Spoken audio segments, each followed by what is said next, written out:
Good morning, good afternoon, or good evening. Welcome to another episode of Life with Shenita. I am Shenita Connolly, and I am excited to have you all join us this evening for a conversation with a game changer. So, I'm going to say this. I would like for you guys to like and share the broadcast. Like and share this broadcast because the information that's going to be shared by my guest this evening is going to be life changing. As you all know, we have lots going on with our youth in the community today. I was listening to the news yesterday about a shooting, I guess, over the weekend at Atlantic Station, double homicide. It is happening everywhere, all over in abundance. And so my guest, Keith Strickland, has been an integral part of changing lives. And so let's talk about game changer. What does that mean? It means an event or an idea or a procedure that affects a significant shift in the current manner of doing or thinking about something. So a potential game changer could revolutionize the mindset of troubled youth. And that is something that my guest is actually doing on a daily basis. He walked a journey that was less desired, I'm sure, for his parents and some people who were, raising him. But he pivoted and changed his life. And he is now taking the steps necessary to help youth change their lives. So it's about taking a new perspective and taking a new look at things, especially, obstacles and challenges that we have faced in life. And so I want you guys to really listen, really share, because I'm sure all of us are aware or know someone, some youth that are challenged in some areas. And although he may be located in the metro Atlanta area, I'm sure he's doing work outside of the area or will be willing to come to wherever you are to assist you in your efforts to help save our future. So, with that being said, please like and share the broadcast. And I am going to invite my guest in now and allow him, Keith Strickland, to introduce himself to you all. And we're going to have a conversation. And I hope that you guys will enjoy it. Thank you for watching. Good evening, Keith. Hey, how you doing, man? Thank you so much for having me. I am wonderful. How are you? I'm fantastic, blessed, grateful, happy to be here. It's been a week. It's been a real week, but Mm, I'm grateful to be able to have allies and people who you can do this work alongside of. yes, yes. And so before we get into the meat of our conversation, I would like for you to just introduce yourself in whatever manner you are comfortable doing. Okay. First and foremost, my name is Keith Strickland. Uh, I started an agency called Making the Transition. A little bit of my background. I come from Atlanta, Georgia. I'm originally from Chicago, Illinois. But I moved to Atlanta in the late 80s as a child. So I grew up mostly here in Atlanta. I come from, like a lot of other people with a lot of other black and brown people. I come out of poverty. I come out of rougher communities. I come out of hardship, right? That's a story that most of us share. Like a lot of us, we weren't born with privilege. We weren't born with the American dream accessible to us. We weren't born with the opportunities that we would want to see for our own children or the children around us, right? So I started selling drugs as a child. I started selling drugs at like 12 years old. I became a convicted felon before I made it out of high school. Actually, I never made it out of high school. The highest grade I ever made it to was ninth grade. So by the time I was in ninth grade, I had already bought a home. I was already living independently, and I was already like fully into the streets. So my background, like I said, same story that a lot of other people can say. At a young age, I got pulled into the streets. At a young age, I had to feed myself, clothe myself, take care of myself, and I tried to do that the best way I knew how to and use what was around me. And in low income, impoverished communities, a lot of times you got crime around you, you got drugs around you, you got street hustles around you. You don't have the same resources exposure, opportunity, access that people might have coming from a more fluid area. So I lost a child while I was incarcerated.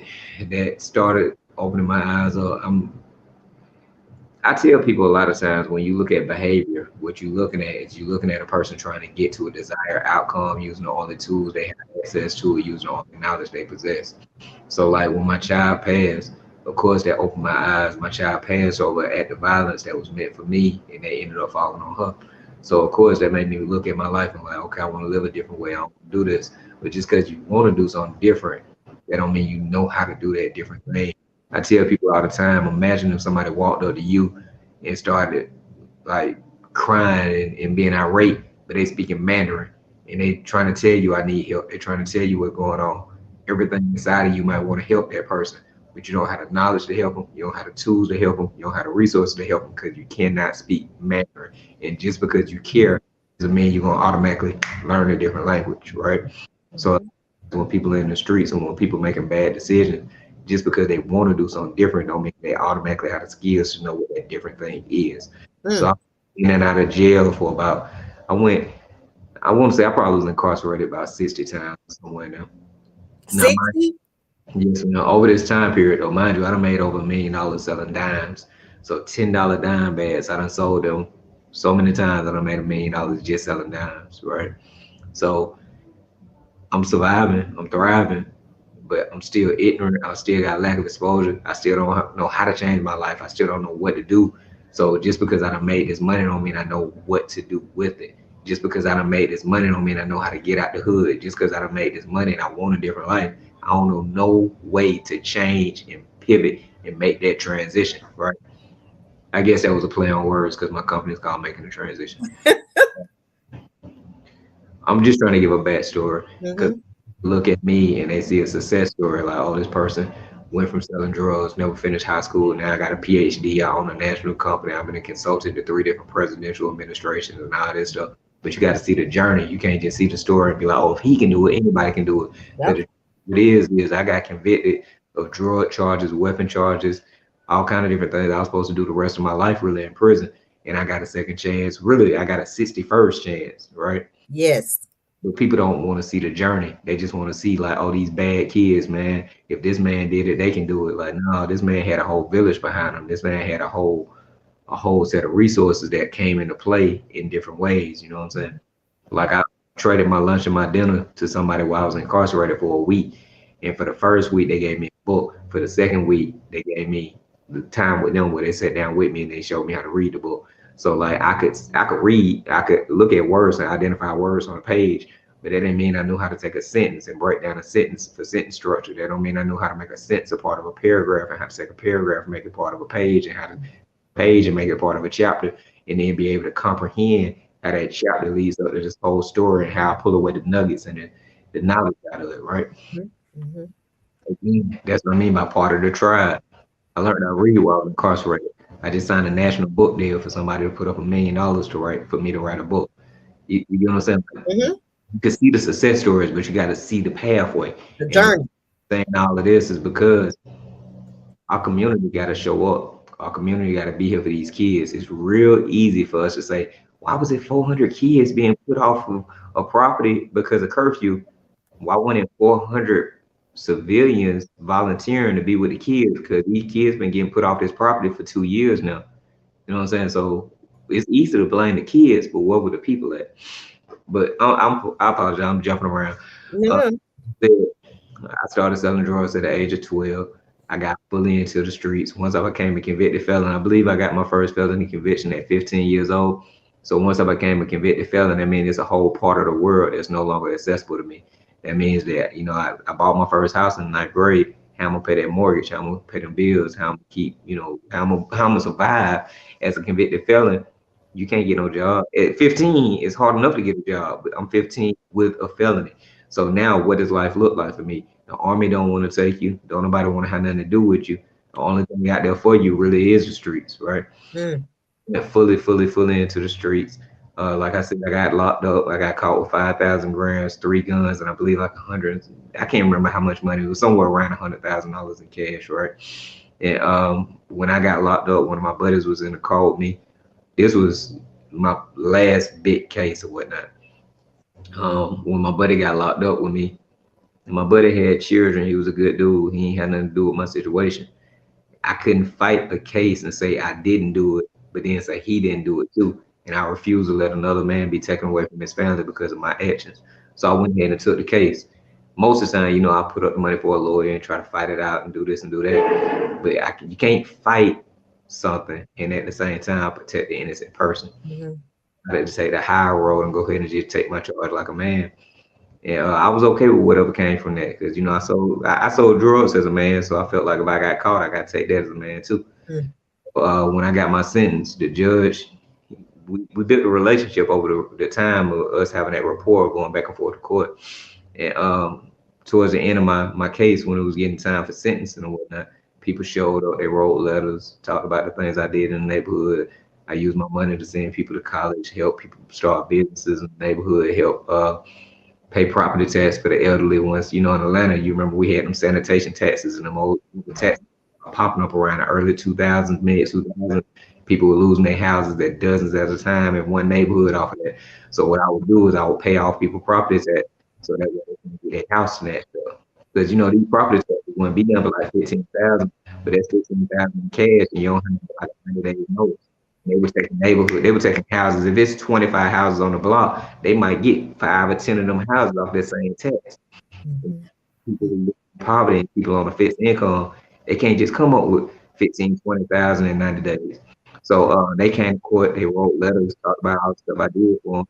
And the judge was like, "Bro, you was born into a bad situation. You ain't the worst dude." While I was going through my trial, because you might get locked up. It might take 18 months, 2 years, 2.5 years for them to go through the whole process of locking you up, getting you sentenced, and you then taking you to prison. So I got a job at a printing company. It was an architectural print firm downtown. The owner of the firm, at first he didn't hire me because of my background, but I told him, I was like, "Bro, if I could run a criminal enterprise as a child and make it into $1 million company where I got employees, truck out, all this stuff, just imagine what I can do with somebody that could give me an opportunity to work legitimately." So he tried me out. He put me on as a consultant, so that way he didn't mess up his insurance for his company. Forget the felons raise your insurance rate. Mm-hmm. He opportunity. It gave me exposure to something I'd never seen in my life. I was in and out of skyscrapers, working with architects, working with engineers, working with designers. Had never been inside the projects was the skyscrapers I knew. You know what I'm saying? The city jail.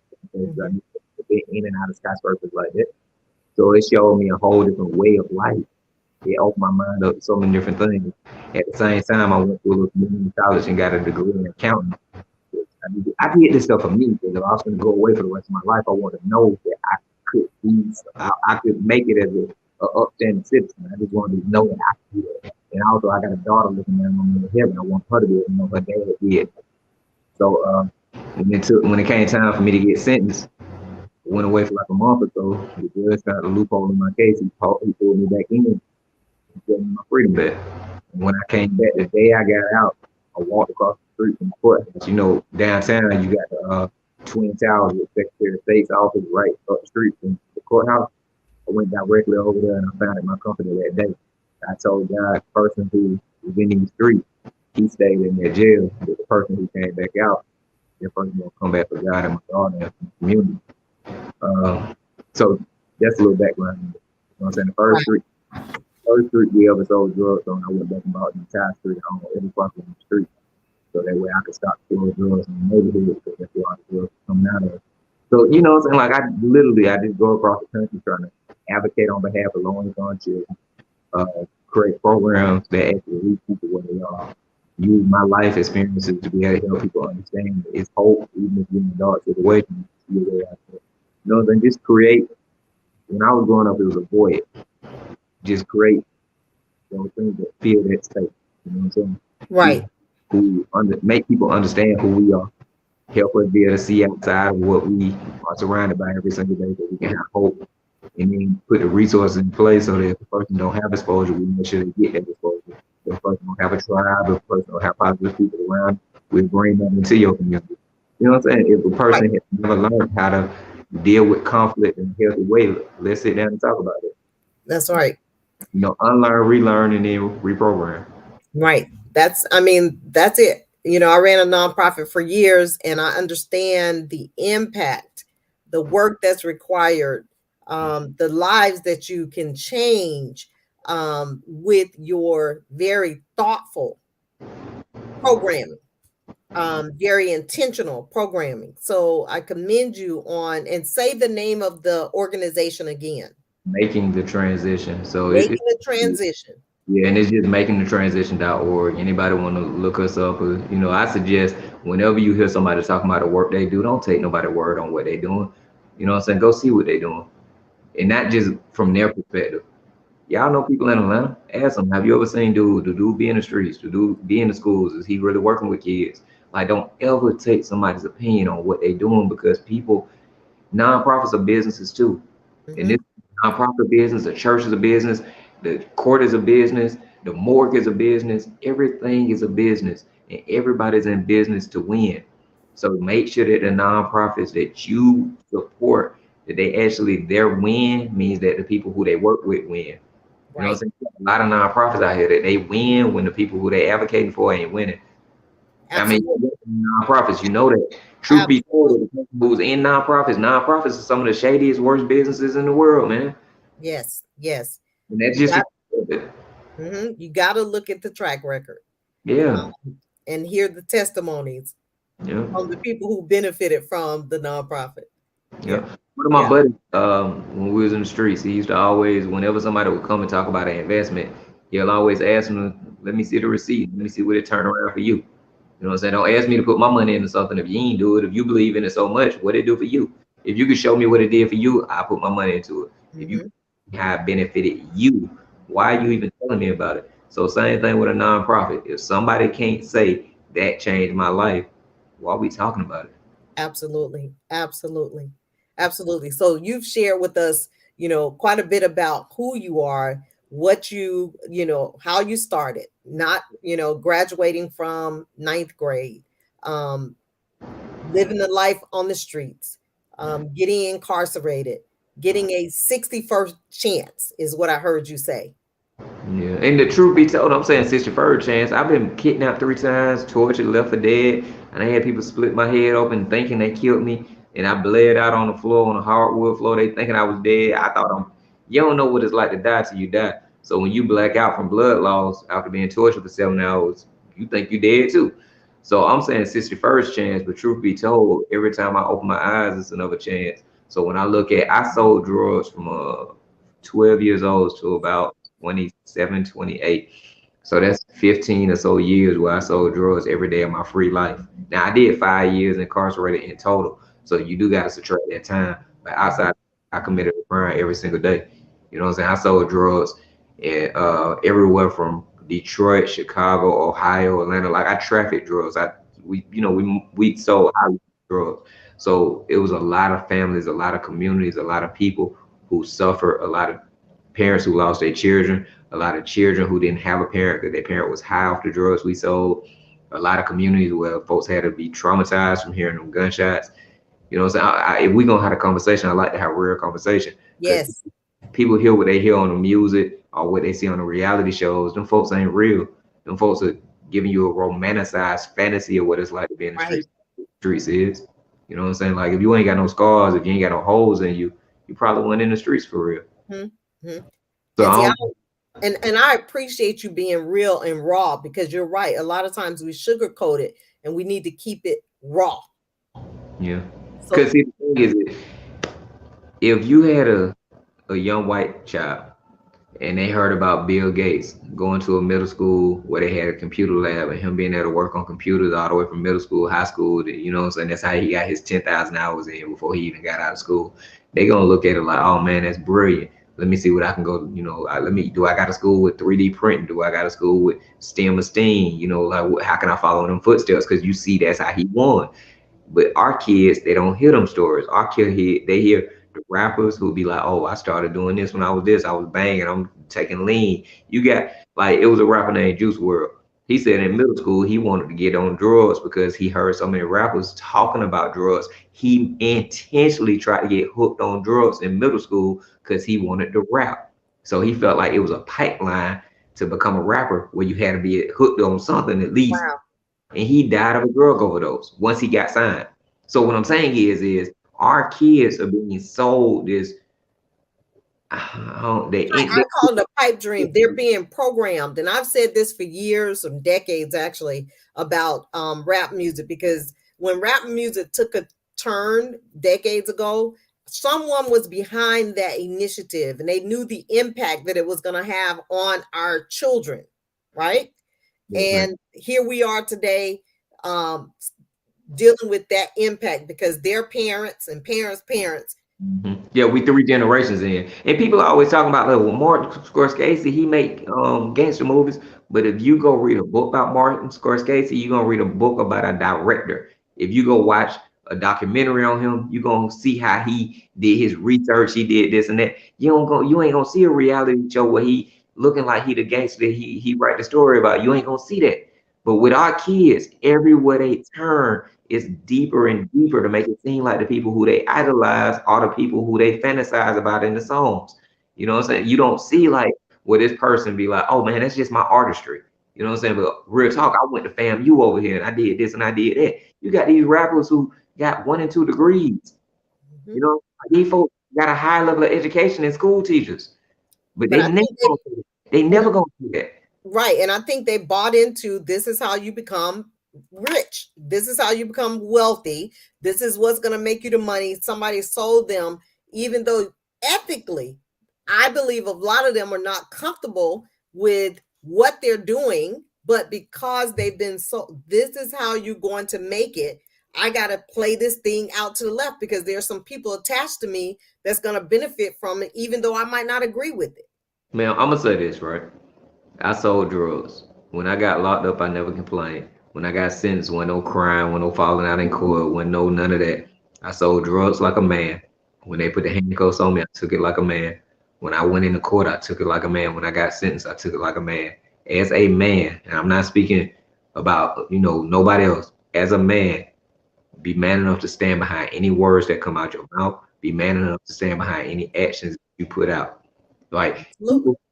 people get this really confused. If you throw a rock into the water, God can forgive you for the actions of throwing the rock. You still got the wave, you still got the debris, and you still got to get the rock up out the water.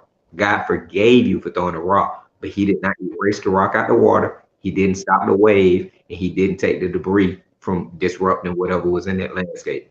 You still got to deal with the water, you still got to deal with the debris, and you still got to go get your rock. That's a man. Hello. A man. So if you're gonna open your mouth and say something, be man enough to stand behind it. You look at the rappers, I mean no disrespect to nobody's families. You look at all the rappers who are getting killed. The words they are putting out are coming back on them. You give Yep. and I'm not disrespect to nobody's family. I'm the parent of a dead child. Right. You know what I'm saying? So I'm not saying it insensitively. What I'm saying is words have power to them. Say if you don't want to answer for it. Right. I called you out your name right now. I can't get mad at you because you called me back out of mine or you make me have to stand accountable for what I said. I can't do that. So if I don't stand accountable for it, let me not say it. That's right. Right. And I don't want to get in a rabbit hole because I know we got a whole lot to talk about. But anybody that is hurting our kids is an enemy to me. Anybody. That's right. That's my brother. In any way, physically, Yeah, emotionally, financially, spiritually, in any way, is an enemy. Yes. Let me clarify what I mean by that. I could love you and hate your actions. You know what I'm saying? God loves the sinner but hates the sin. So when I say you my enemy, I'm talking about your actions, not you. Right. And I don't hate nobody out here. Ain't no going to war with nobody out here. But what I will do is go to war behind an action. You know what I'm saying? I'm steadfast for our kids. So if I see an action, I know me. I know when I was trafficking drugs across the country, what I put on so I could take that ride up and down that highway. I know me. You know what I'm saying? Like, you got to understand, I sold drugs for 15 plus years. I've been in countless shootouts. You know what I'm saying? Like, I'm not talking about something I heard. I'm talking about what I lived. Went through. I know what motivated me. I know what I used to be able to be hyped, why I did it. You know what I'm saying? I know where I got the vision from. I know how I thought doing this was gonna get me that and take me there. You know what I'm saying? I know. And I ain't no different than 100,000, 100 million other poor people who grew up in poverty that's trying to make it. Yes. Yes. Like this ain't rocket science. You know, No, it's you not. can go, It's you not. can go to any hood and take the time to actually care enough about these people to have a conversation. They gonna tell you the truth. Hmm. Hmm. But I'm Yeah. sorry, we got questions, we got an agenda. Yes. So let's talk about the importance of focusing on positive goals as a child. And what can parents do to help in this area? Because, even in the poverty areas, even in the middle class area, even in the wealthy areas, not So all parents. can I say this? If we're gonna have a real conversation. Let's have it. Children who do not have a father, minority, black, brown children who do not have a father in their home are 20 times more likely to be killed, 24 times more likely to run away from home. So when we say it could be this child, it could be that child, like, nah, data shows. You know what I'm saying? If a child grows up in an impoverished community, data shows. If a child was homeless at some point, data shows. If a child went through the foster care system or if they were signed over to the state, data shows. The highest risk children, the average black male is about, I think it's 21 times more likely to be hurt by act of violence than the average American, I believe. But the average male who is gang affiliated, not a gang member, but gang affiliated, is almost 90 times more likely, right? So, nah, it ain't. It might be the kid from a good community. It might be the kid from night. Nah, those are randoms. When you grow up, almost 75% of all Americans live in the same type of lifestyle. They grow into the same type of lifestyle that they were raised into. Almost 75% of Americans. So Hmm. if you I agree. live in poverty, if you were raised around crime, you got a 75% chance that you would Hmm. never. Let's look at the city of Atlanta. Only 4 to 6 black males born in poverty in the city of Atlanta will die out of poverty. Hmm. 94, about 94 out of every 100 black males in the city of Atlanta, the ninth best city in the United States, the city that has the highest social economics for black Americans, right? In that same city, had black government for almost, what, 65 years? In Hmm. that city, what we call it Wakanda, about 94 out of every 100 black males born into poverty would die still in poverty, right? So if we're gonna talk about who the risk factor is, it is a certain group, right? Now, Right. if we're gonna talk about them holding on to positive goals and this and that, truth of it is no offense, I don't think that's reality. Because when you living through hell, it's hard to. If you are in an abusive marriage and you're getting beat every day, and somebody tell you, "Baby, be positive." No, baby, get out of there. No, Hmm. baby, go to a domestic group where they can give you some safe housing. Take you and your kids, and don't have hope that that's going to be a better man one day. You put yourself in a safe position with your babies today, right? I agree. So I can't tell a young man or a young lady who's living in this horrible situation to just stay focused on positive goals. No, I got to give them some tips and tools so they don't get swallowed up by the streets. I got to give them some tips and tools so that they get in danger. They know how to desensitize. I mean, how to de-escalate that danger without getting shot or without getting hurt. Like they need to worry about their risk factors first because I can make you the most positive person in the world. You remember the young man who had a football scholarship? He was about to go off to college. He was walking. He went to Washington High School. He was walking home, and some dude stopped him while he was walking home. Asked him if he wanted to hit a blunt. He was like, "Nah, I can't smoke because he about to go off to college." They were like, "Oh, you think you too good for us?" Now they shot him and killed him. So you can be positive all day, but if Hmm. you can't make it through the hood, these are real situations. It's real stuff. They go through this every Hmm. single day. Like people talk about our kids going through this gang stuff and this and that. If you gotta walk past a gang every day, what you gonna buck on them every single day? You get what I'm saying? What Hmm. a lot of people join gangs just for safety. Right. So I'm saying that to say, yes, being positive, being hopeful, being optimistic is one component. There's only one component out of maybe 7 or 8 because you got to survive through the hood. Right. So I would tell a young person and their family, find ways to be able to survive first thing first. Find ways to be able to take up as much as your time, taking you out of the dangerous environments. Join every single club you can come a part of. I don't care if it's a book club, a country club, football, some kind of, stay in something. Because Mhm. when you're doing something positive, it's much harder to get caught up in something negative.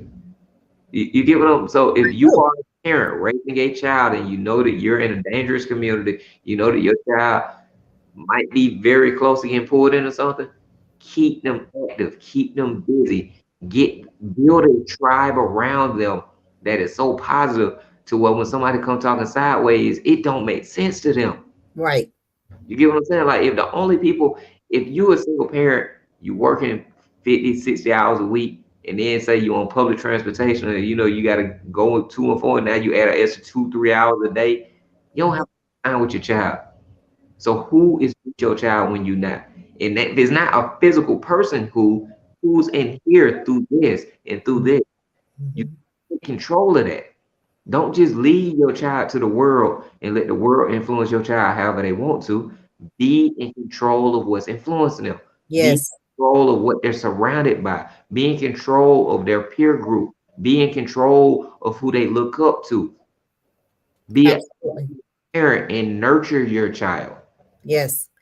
I Understand? remember probably back in 2006, 7, we had a fundraiser at Bubba Cathy's house, Truett Cathy's son, and his wife, Cindy, and him said to us they did not have TVs in their home Yeah, but because they did not want their children to be influenced by any outside forces. Now, as a parent, every parent, will decide yeah, how their kids will be influenced. They will control what they can control. They knew that they couldn't control forces outside of their home, so they made sure what was inside that they could control, they did. I yes, ma'am. didn't really get that until I started thinking about it. I'm like, depending on, because there are so many subliminal messages from TV shows and music and things of that nature, which can alter who you are or your purpose or your life. But you're right. There are so many things that we can do to help these children And as I a tell people like this, you might think TV ain't bad, right? Are you monitoring the commercials? Are you monitoring the theme songs? Are you monitoring, you get what I'm saying? So are you right. monitoring who might be the actor in the TV show? And then your kid might be like, oh, I really like them. Let me find them on social media. Now they on their social media page, right? Like say Justin Bieber. Justin Bieber's music wasn't that bad. I'm not really a fan like that, but from what I heard. But if you look at Justin Bieber's his footprint might not be as good as the music. So you Hello. be like, hey, you know what? All right, I'll let my kid listen to that. But are you want to let your kid watch that too? But this is what I was gonna say, right? I don't even know if I need to touch on this, but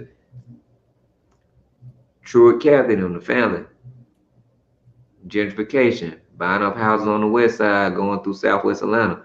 Those were houses people lived in, putting those houses in a vacant condition, which made them be in blight, which means now our communities became more unsafe. A lot of the same people who are telling us good stuff for our community are the same people who cause a lot of the problems for our community. We don't ever look, that's what I'm saying about don't just jump on board with, oh, it's a nonprofit, oh, it's good, oh, it's that. Look at the footprint Do of the it. research. Do the research. We folks bought over 10,000 some odd houses and left them vacant. What you think that do to a community where you got 10,000 houses now where people got to walk past this abandoned house where drug addicts might sit in the house, where little girls might get raped and might get thrown in the house. You get what I'm saying? Like Mhm. you ain't doing that in your neighborhood. You ain't causing these vacant houses that your kids got to walk past to get to the bus stop in your neighborhood. Why you doing it in ours? You know Yeah. what I'm saying? You can sponsor all the nonprofits you want to. Understand those houses went up 300% in value. So yeah, the Wow. penny you give to these nonprofits, you made a killing. 10,000 houses going up by 300 some odd percent. Come on, man. And then Wow. a lot of those houses you didn't sell, you leased them out. So now the same people who couldn't afford to keep their house got to now pay you rent to live in their house. You Wow. get, but before you can get houses at a cheap price, you got to make a community undesirable. How you do that? Leave the houses abandoned. Hmm. Saying Reed was putting people in jail because they wouldn't keep up their properties. You get what I'm saying? They own all these beautiful properties up in Buckhead. They invest in properties on the west side and the south side. They get them houses. They leave them houses abandoned so they become dangerous, so that they can get 2 and 3 more houses on the same street because now people moving because the houses you got brought so much danger to the house that they live in to where now they moving and they want to take their family somewhere so Right. they can sell you their house cheap now so that you get more and more houses on the block. I'm just saying this to say, look It's at strategy. what you Yeah. support. Yeah. So tell us how your organization has helped shape the future locally and nationally. I saw that question in the email that you sent over, and I feel like anybody that can answer that question too quickly, that might be more flex than reality, right? Mhm. Uh, because the truth of it is we don't know how we're gonna shape the future. We really just trying to do the best we can and looking at how we can curve when the opposition is coming. You know what I mean? Like, um, I worked with President Obama's administration where we were able to get laws changed that helped get hundreds of thousands of people out of prison over nonviolent drug charges and stuff like that, right? So you can say that My niece is one of them. Served 17 years nonviolent drug charge and was let out. released under President Obama. Yes. Yeah, so, I was a part of the team that did that, right? So you could look at it and say, okay, we changed the future because of that. But then you got to look at what Republicans did on the other side that made it harder for them to get housing. So now, even though they got out, they couldn't have anywhere they could rent an apartment from. They didn't have anywhere they could get a house at. So that's what I mean by you can't say that you exactly are changing the future because it's constant work. You know what I mean? Like I look at work from 3 different tiers. You got advocacy work, right? You got prevention work, then you got intervention work. So the advocacy work is making sure that the people who are overlooked have a Mhm. voice and Mhm. voice in the places where they usually don't have a seat at the table, right? Mhm. So looking Mhm. for a presidential administration, I have reached that the average person who come from where I come from doesn't have. So I don't go into those places on my behalf. I go in those places for the people who are behind me. I go in those places for the children who had to grow up with a parent that was on drugs because somebody like me made money off selling that person drugs. I go Mhm. places where a child who saw a person like me making that money got influenced and thought, oh, I want to be the next person on the block. I go in a place for them. I go in a place for the person who lost a child and wanted to shoot out somebody like me had. You get what I'm saying? For the community that had to be traumatized by hearing them shooting, seeing that body, I go and advocate on behalf of each and every one of them.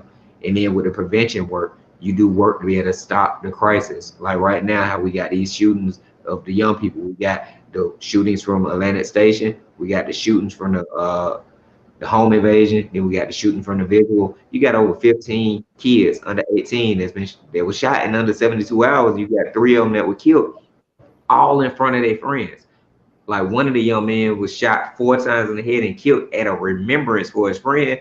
We worked with him since he was 8 years old, right? So that's crisis. So what do you do so that you can stop the crisis? But then you got intervention work. Like where can you put programs in strategic places that curb the influence, that curb the behavior patterns, that get them different tools so that way things, like putting Windex on the window so when it comes and it hits you, it rolls right off because you got the tools to be able to see through it. It rolls right off because you got the tools to be able to dodge it. Mhm. I So understand. if you want to do and really impactful work, you can't do it on one front. You got to do it on all fronts. But Like, but just what you shared, just that little bit, you are helping to shape the future. yes, but and the only reason why I said that is you just said you had a family member who 17 years nonviolent crime, right? And you know what I'm talking about. When we won on one side, they started changing other stuff. So it's like, because when they got out, now it's like, where are you going to? Because they Yeah. make it where you couldn't even go into the house that you lived in. You can't get an apartment. You can't get a job. You can't lease nothing.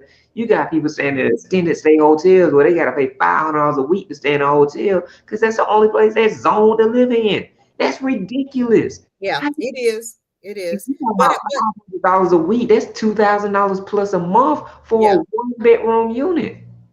but I will say when I think of that question, what are you doing to help shape the future? Yes, you worked with the Obama president's campaign to release these nonviolent criminals, which brought them back home, like my niece, amongst her children, although she lost a child while she was incarcerated as well.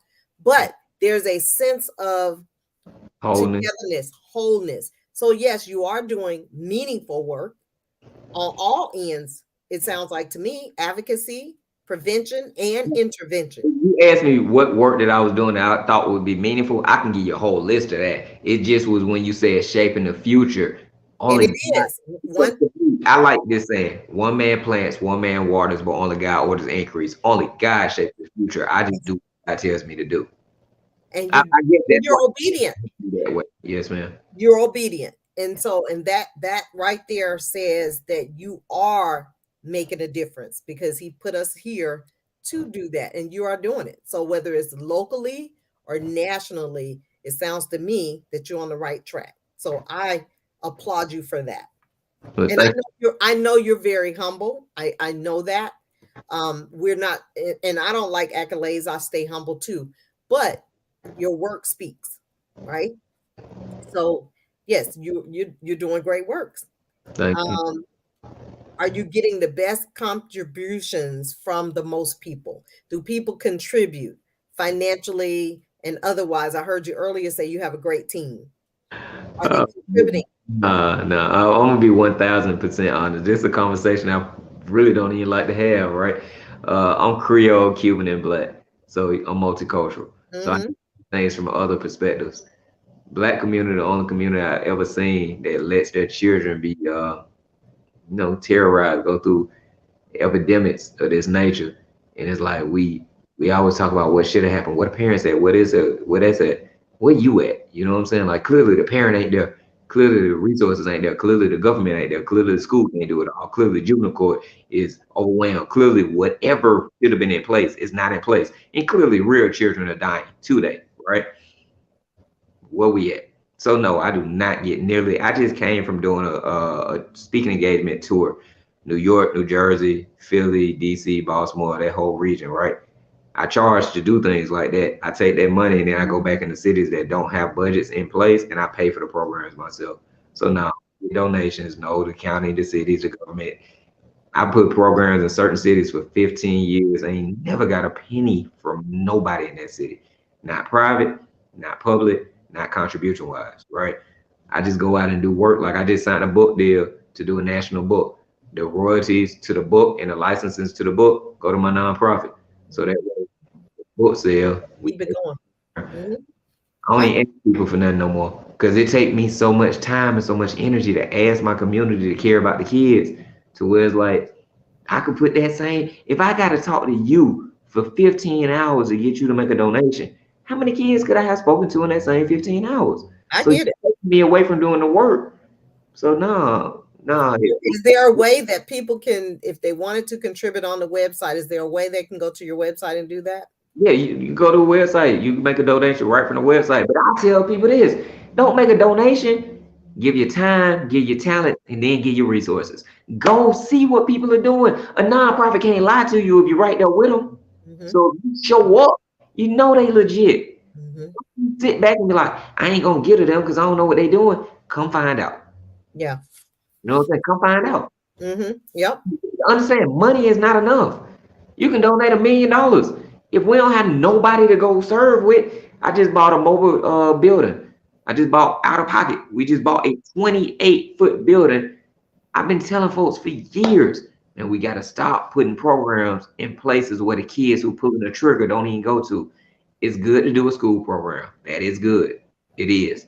School program might not slow down the shootings though, because the kids who most likely might be shooting might not be going to school, right? So Mm-hmm. the school program, which is good, you may not reach the child who has the gun in their hand. Yeah. So you gotta do the school program, then do the streets program, then do the program at the club, and then do the program in the parking lot where they be at. You get what I'm saying? You gotta, if you're Right. gonna, you gotta be about it. You can't do what makes you feel good and be like, well, good job, we done today. Right. Right. No, it's still a need out there.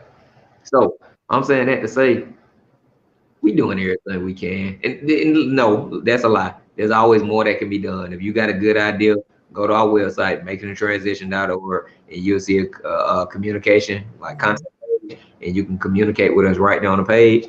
You might have ideas or something that we ain't even thought about. I went Right. to New Jersey, and I went to Newark, and they had a program in Newark where they keep their school open on the weekend. So include school lets out on Friday. The school doors are open from when the bell rings on Friday. They're open to the when the bell rings again on Monday. Wow. The whole time I around. love it. Students can come into the school from Friday when the bell lets out. They come free range till Monday. Game room, laundry mat. They can do, you know what I'm saying? That is now that's innovative. The That's school becomes a really, community center, right? that's So meeting this is a my need. school in Newark, New Jersey. Dr. Cook is the principal. When I found out about it, I took a flight, went straight up there. How we do this? You know what I'm saying? Show me what y'all just did. I'm gonna go every place where I got schools that rock with me. We finna do our best to do something like this. We might not be able to do this, but we gonna because that was a great idea. Yes. Share the ideas.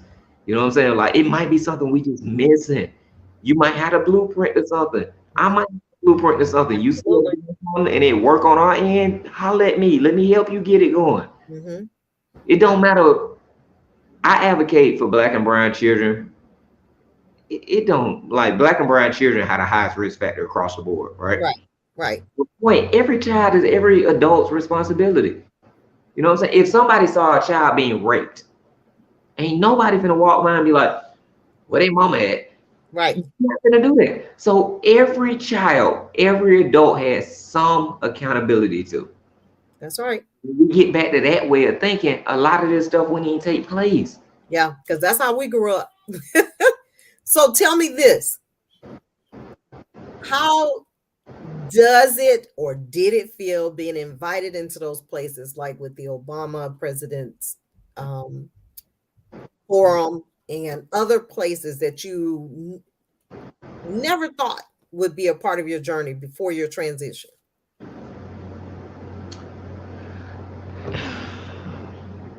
And I know you're modest. No. I'm saying, okay, so look, I drive nice cars, right? Because Mhm. business professional, so I try to play the being a convicted felon. You do like I see very well. I wear glasses because people aren't is intimidated by a black man in glasses, right? I have 20/20 vision. You play the part, you look the part to be the professional, right? When I put on my nicest suits so I can go somewhere speak in front of Congress or the Capitol, whatever, right? I always get food from a nice restaurant and I find homeless people and I sit down and I ask the homeless people, can we sit on the back of my car and eat? And they always look at me and be like, hey, bro, you look so good. Where you coming from today? And I tell them, oh, I just met with the CEO of this big company. I just did this. I just did that. When they invite me into their group, it feels better than any special place I've ever been invited to. So, truth be told, most of the times when you're invited into the big rooms, it's because somebody needs you there for a picture, or for an opportunity, or for this or for that. Companies need sponsorship so they can show the good they do in the communities. Politicians need votes, and I'm not talking down on anybody, anything like that. But Mhm. to the streets and people who ain't asking you for nothing. The streets are one of the realest places you're gonna be because they see through it all, they've been through it all. When those people open up their doors and they allow you to become a part of their clique. I don't went in projects all across the country, walked into the projects, didn't know nobody, and did programs. And after I got, clicked with the project, I went back and got their mayor, went back and got their commissioners, went back and got their whoever, and then brought them back to the projects with me. But you talking about places where folks see people getting shot every day, they see all this and all that, and they've been lied to a million times. Mhm. You in your eyes, and they be like, it's something about you. I'm rocking with you. I'm gonna trust you. I'm gonna let Mhm. my kids come and see you.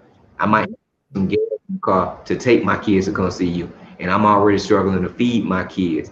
I'm already working two jobs and doing this and that, and I barely got time with my. I spoke at this one thing. I sponsored this. I sponsored on my birthday, I sponsored different activities for places like homeless shelters with youth and stuff like that. Because I was homeless when I was a youth, so I be wanting them to be able to see like this ain't gonna be life. This is just a little moment, but this ain't life, right? And I did lunch and dinner at this one facility. And when I did the lunch, everybody, they felt like it was just gonna be another little thing. People came to get the food, but when we sat and talked, it like was touching people. So this one young lady, she came and she sat in and she said that. There was another nonprofit that had shown up, and they were taking people to the grocery store, and they will buy you food at the grocery store. They'll let you go to the grocery store. You can grocery shop. She had a small child and a toddler. She said she was about to get in the van to go to the grocery store with them, and somebody else that lived in the facility told her like, "No, you need to get out. I'm telling you, you need to go talk to bro. You need to listen to what he got to say." She got out, gave one of her friends her children, asked them could they watch the children, and she came. She walked away from getting free food for her kids and for her to come sit in and listen to me talk. At the end of it, she broke into tears. She ran up and hugged me. She said, "I'm so happy I came in here because if I had went with them, I may have been able to feed my children for tonight. But you fed my spirit, and I could be a better mother to my kids." Another young man had tried to commit suicide. He said, "For the first time in my life, I want to live." So Oh, when I'm invited in those rooms, those are the rooms that feel special to more me. meaningful. Yeah, more purposeful. I'm not I'm I not get taking nothing away from nobody else. I've never felt that level of special in any office I've ever been invited in I because get it. people are inviting you into their situation. You get what I'm That saying? Like part. Yep. feeling today, they gonna have a harder tomorrow, and they're taking away the time to figure that out to give it to you. Hmm. No better honor than that. Yeah, because you're in the trenches and that's who you're working for. That change. Oh, Person, look, if I got $5,000 in my pocket and somebody asks me, hey, I'm hungry. Do you mind giving me, what I'm saying? If I get them $20 and I'll be like, man, go be great, right? I could be doing that to get them out my face because I gave you $20 out of 5,000, right? But if I was about to eat and you told me you were hungry, and I literally the food I'm holding, I'm about to eat it, and I look at you and I'm like, you know what? You can have this. I'll figure it out. Because I'm probably gonna eat again quicker than you. So I might not eat today myself. But if I don't eat today, it's cool because I eat every day. But you might not eat every day. So I'm gonna give you the food I got. That's real love. Not saying yeah. for $20 one love, but that's a different level of sacrifice. Sacrifice. Right. When people are very little, when people not when they're very little, but when they have very little and they're very close to their needs and they give you their time, to Yeah. me, when you look back over the course of all this work and all the places I've been in, I done had football. I've had NFL owners take me to games. I was honored on Broadway once. They heard I was in New York to do some programming, and they had gave me a free ticket to a play in Broadway. It was a play that I really liked. So I was late and I showed up, and when I came in, they stopped the play to honor me. You know I what I'm love it. I saying? But love it. none of that feels as good as that mother who turned down food to come and listen to me. Yes. Yes. Well, when I started the introduction tonight, I said the game changer. And I remember the day we met you, Winston and I, and you have still been consistently the same man as you were that day. And you are definitely changing the game. And I know we're close to 8 o'clock hour, which it just kind of flew by. But you are truly a sincere game changer.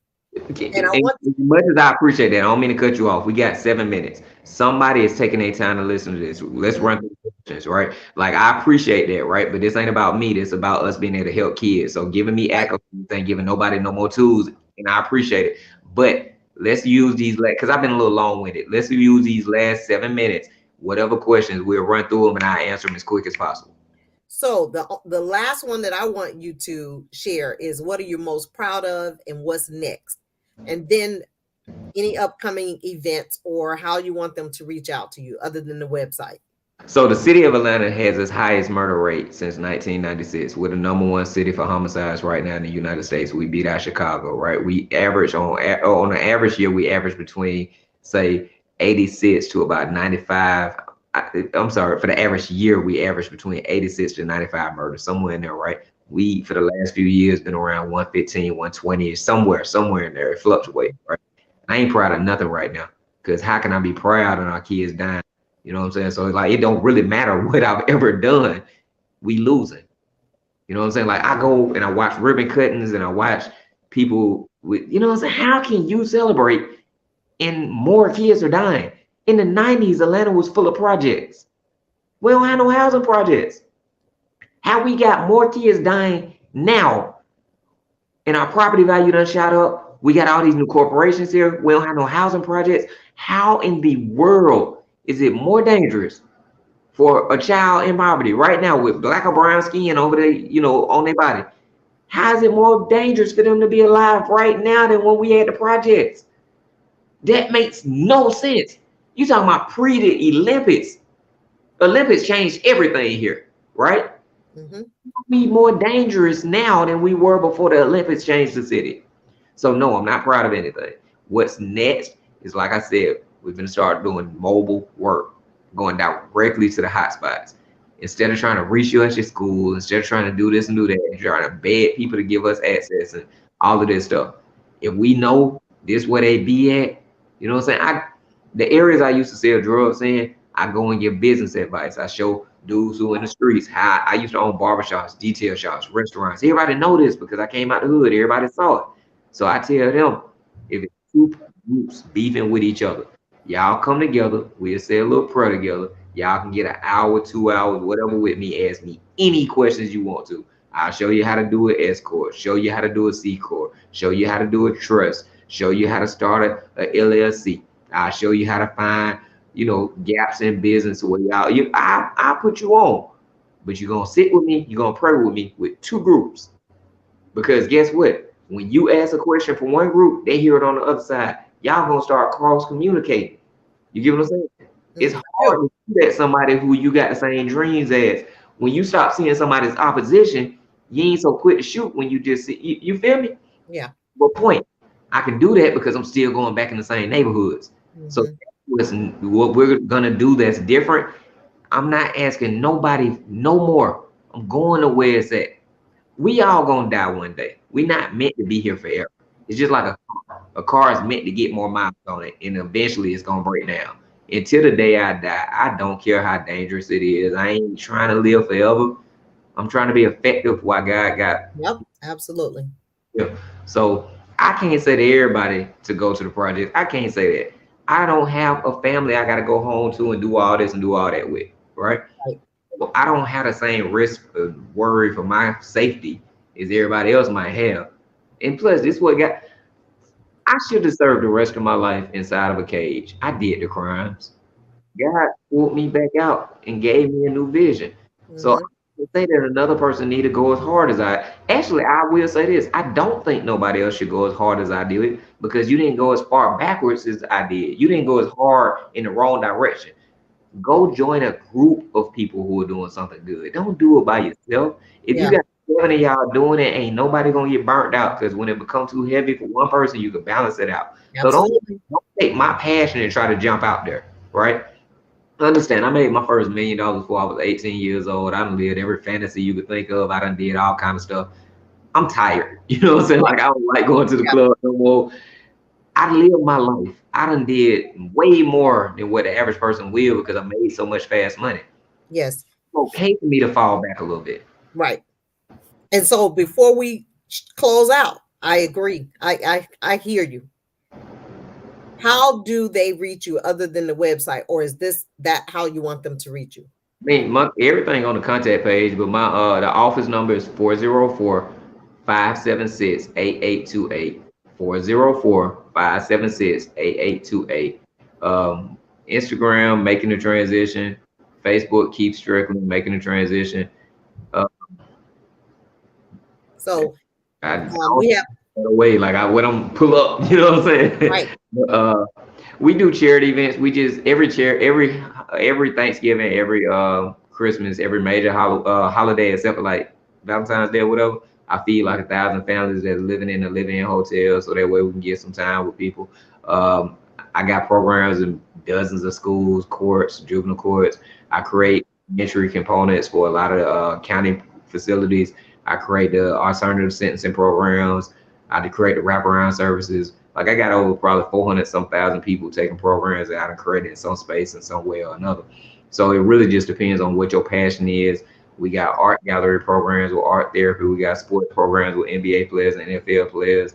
We do programs where we have entrepreneurship programs, exposure programs. I don't believe in mentoring. I believe in intentional guidance, like, making sure that if you're in a child's life, don't just mentor them and just be a presence in their life. Figure out what their risk factors are, spend time making sure you're minimizing those risks, figure out what their interests are, figure out how that you can groom and grow their interests and get them the tools to be able to actually build a life around their interests. And I mean, that could be looked at as mentoring. It just needs to be more direct and more intentional. Uh, so again, whatever your interests are, let us know what your interests are. Hopefully, we'll have a program in play that's already falls in line with your interests. Because whenever you give your time, you need to give your time doing something you enjoy. Because if you don't enjoy it, the person you're doing it with ain't gonna enjoy it. You can't keep a child doing something they don't enjoy. So I'm just gonna say this: if you want to work with youth, I really feel like we should have some kind of way for you to be able to do that. And if you're already working with youth, tell us what you're doing. Again, we might learn from you, or we might collaborate or whatnot. Can you repeat the number one more time? Yes, ma'am. 404-576-8828. I know I'm country. 404-576-8828. And it's making the transition. And thank you, everybody, for giving me a little bit of your time. Thank you so much, man, for creating this platform. Yes. And I just want to give a shout out to your husband, man. Great, phenomenal man. Like, Yes. great, man. Yeah, I miss him so much, and he was fond of you. In just that short period, it was amazing how y'all connected in that short period of time. Yes, and he was a blessing. And I'm gonna say this: you can't miss us. You can't miss somebody like that because they always gonna be here. When the spirit real like that, like with my daughter, I feel more connected with my daughter. And mind you, my daughter was born and passed before I ever got out, so I never physically got to see my daughter. But there's certain times, man, when I be hearing my daughter's spirit, like it be times when I'm about to do something and I could just hit this little angel, or it be times when I be confused. I mean, it's sometimes while I'm going through business stuff, when I'm trying to figure out how to do this contract, and then I hear voices like you can just tell you got an angel guiding you. So I Yes. believe that when you got real love, love don't leave. It's like energy; it can't be destroyed. Yep.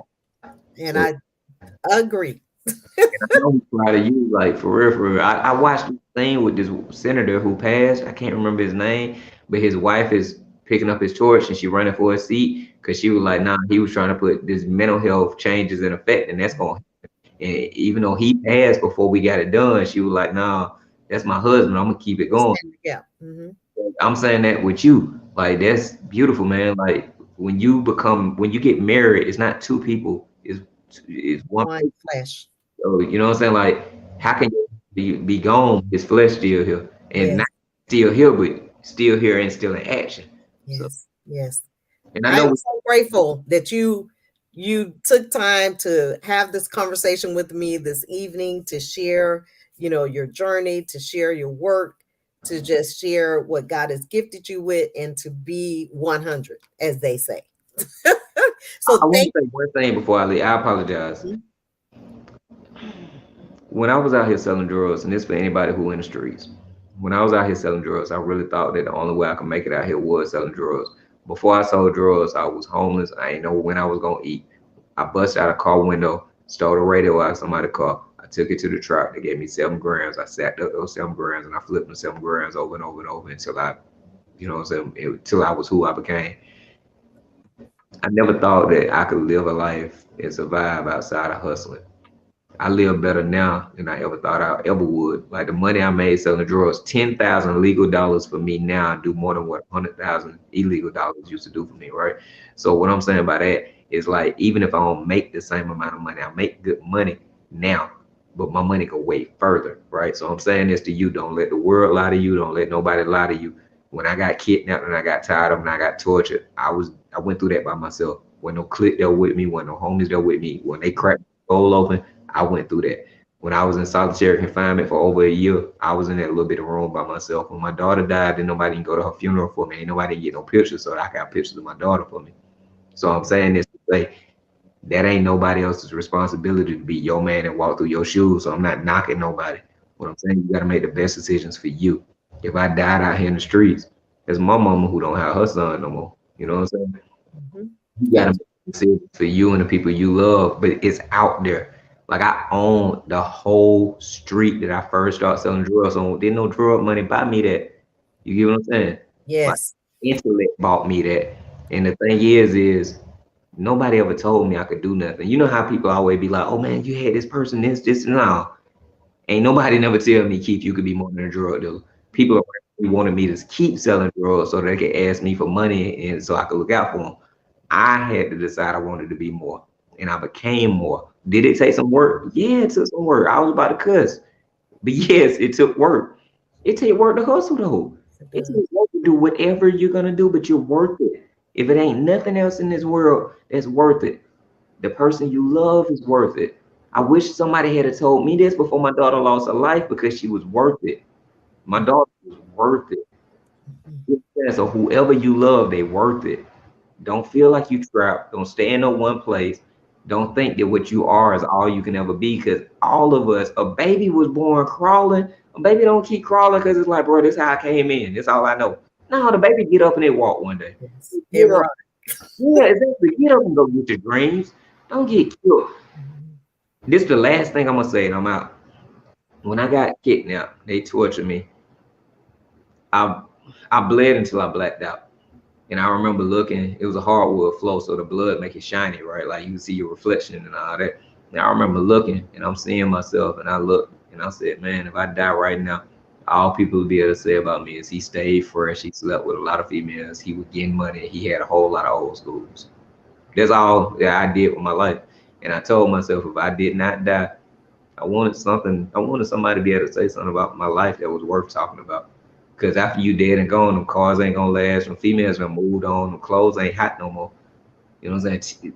Give yourself 2 years after you dead. Everything that you they talked about aged out and it ain't what it is no more. Mhm. I want to last more than that. I want to be more relevant than that. I want to be worth keeping the memory. I got homeboys who I love like brothers that's dead right now. I can't picture their faces and I don't remember all their names. You know what I'm saying? Like time done went by. I don't want to be that. Like we can talk about her husband because he a good man that left a real legacy. Mhm. Be that. We all have a limited clock. Live it for a reason. Yep. Don't just be out here. Live for a reason. And with that being said, we 7 minutes over. Yes. Had to keep in the heart. Yes, and I appreciate that. And I'm sure that it blessed the people as it blessed me. So thank you for being who you are. Thank you for sharing and thank you for doing your purpose filled work on this journey. So you are making the change in many lives. So thank you. Thank you, audience, for tuning in, whether it's live or on a replay. We thank you for being here this evening. Check out Making the Transition.org